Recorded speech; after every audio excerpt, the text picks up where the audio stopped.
تو اللہ تعالیٰ نے اپنے محبوب علیہ السلام کو معراج کے واقعہ میں جہاں بھی پکارا عبد کہہ کے، سبحان الذی اسری بعبدہ فاوحی الی عبدہ ما اوحی، اور پھر 50 نمازوں کا تحفہ دے کر حضور علیہ السلام کو روانہ کیا۔ تفصیلات بہت ساری ہیں، اختصار کے ساتھ اپنے مضمون کی طرف آ رہا ہوں۔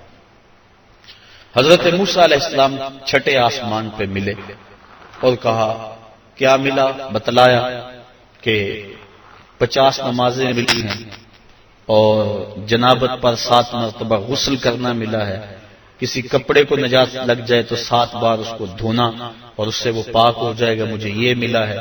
اللہ کی بارگاہ میں حاضر ہوا اور یہ تحائف لے کر پلٹا ہوں۔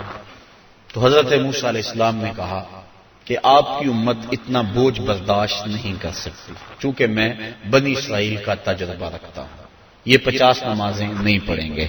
اللہ کی بارگاہ میں جائیں اور تخفیف کی درخواست کریں۔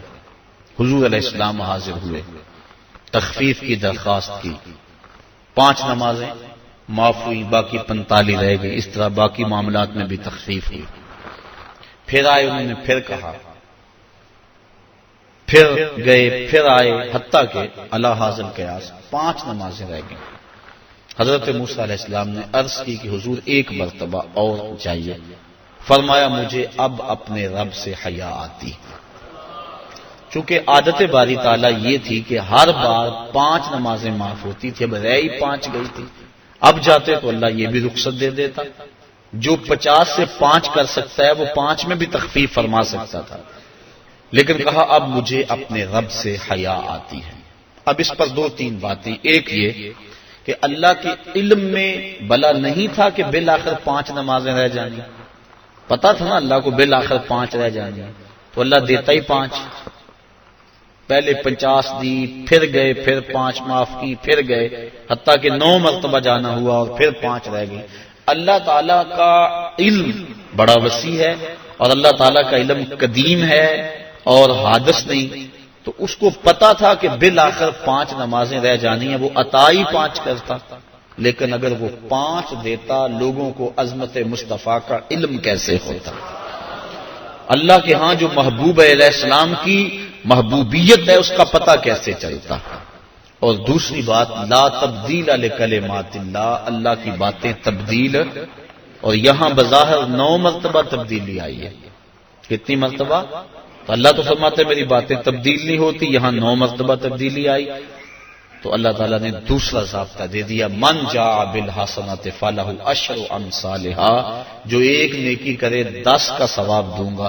اللہ کی باتیں نہیں بدلتی، تم 5 پڑھو گے ثواب میں 50 کا ہی عطا فرماؤں گا۔ تو یہ جو معراج ہے اس کا جو اہم ترین تحفہ امت کے لیے حضور لے کر آئے وہ نماز کی صورت میں تھا، اور ارشاد فرمایا حبب الی من دنیاکم ثلاث الطیب والنساء وجعلت قرۃ عینی فی الصلاۃ، مجھے تمہاری دنیا سے صرف 3 چیزیں پسند ہیں، خوشبو، منکوحہ عورتیں، اور میری آنکھوں کی ٹھنڈک نماز میں رکھی گئی۔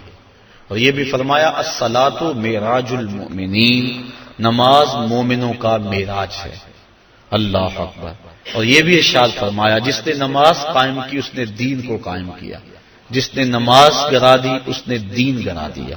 اور صحابہ فرماتے ہیں ہم مومن اور کافر کے درمیان فرق نماز سے کرتے تھے، جو نماز پڑھتا ہم سمجھتے مومن ہے تبھی تو پڑھتا، اور جو نماز نہ پڑھتا ہم سمجھتے کافر ہے تبھی نہیں پڑھتا۔ اور کل قیامت کے دن اللہ تعالیٰ سب کو ارشاد فرمائے گا کہ مجھے سجدہ کرو، آج کوئی کرتا ہے یا نہیں کرتا، کل تو چاہے گا، لیکن جو نماز نہیں پڑھتا ہوگا باوجود آرزو رکھنے کے اس کی کمر اکڑ جائے گی اور وہ اللہ کو سجدہ نہیں کر سکے گا۔ اور پھر جس صف میں دشمنان خدا کھڑے ہوں گے، فرعون، حامان، ابی بن خلف، بے نمازی کو صف میں کھڑا کر دیا جائے گا۔ ہم میں سے کیا کوئی گوارا کرتا ہے کہ فرعون کے کندھے سے کندھا جوڑ کے کھڑا ہو جائے اور اس صف پر لعنتیں برس رہی ہوں گی جس صف میں یہ لوگ کھڑے ہوں گے؟ تو اگر ہم اس کو گوارا نہیں کرتے، کبھی بھی ایک مومن گوارا نہیں کرتا کہ دشمنان خدا کے ساتھ کھڑا ہو، تو پھر اگر ہم نماز نہیں پڑھتے تو ہمیں توبہ کر کے پچھلی بھی نمازیں پڑھنی چاہیے، قضا کرنی چاہیے، اور آئندہ ہمیں قصد کر لینا چاہیے کہ آج کے بعد نماز نہیں چھوڑیں گے۔ حضرت ابو ذر غفاری رضی اللہ تعالی عنہ کے ساتھ حضرت عثمان رضی اللہ تعالی عنہ تھے۔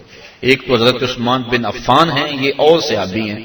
کہتے ہیں کہ ہم اکٹھے جا رہے تھے، راستے کے اندر ایک درخت آیا جس کی ایک شاخ لٹک رہی تھی، جس کے اوپر زرد پتے تھے۔ حضرت ابو ذر نے ان کو پکڑ کے شاخ کو زور سے جنبش دی، جتنے بھی پتے تھے زرد وہ گر گئے اور شاخ اریاں ہو گئی۔ میں اس منظر کو دیکھ کے محظوظ ہوتا رہا۔ پھر حضرت ابو ذر غفاری میری جانب متوجہ ہوئے اور کہنے لگے، اے عثمان، تو نے پوچھا نہیں کہ میں نے اس شاخ کو یوں پکڑ کے جھٹکا کیوں دیا ہے؟ تو کہتے ہیں میں نے کہا اچھا پھر آپ بتا دیں کہ آپ نے شاخ کو جھٹکا کیوں دیا ہے۔ کہا ایک دن میں حضور کے ساتھ جا رہا تھا، راستے میں ایسا ہی ایک درخت آیا اور اس کی شاخ تھی جس پہ زرد پتے تھے، آقا کریم نے اس کو پکڑ کے جنبش دی، پتے یوں ہی جھڑ گئے۔ میں اس منظر کو دیکھ رہا تھا، آقا کریم نے میری طرف دیکھ کر کہا، ابو ذر تو نے پوچھا نہیں میں نے شاخ کو جنبش کیوں دی ہے؟ تو میں نے یوں عرض کی، حضور آپ بتا دیں کہ آپ نے کیوں جنبش دی؟ تو کہا اے ابو ذر، جس طرح میں نے شاخ کو جنبش دی اور سارے پتے جھڑ گئے، اس طرح جب کوئی بندہ نماز کے لیے کھڑا ہو جاتا ہے سارے گناہ جھڑ جاتے ہیں۔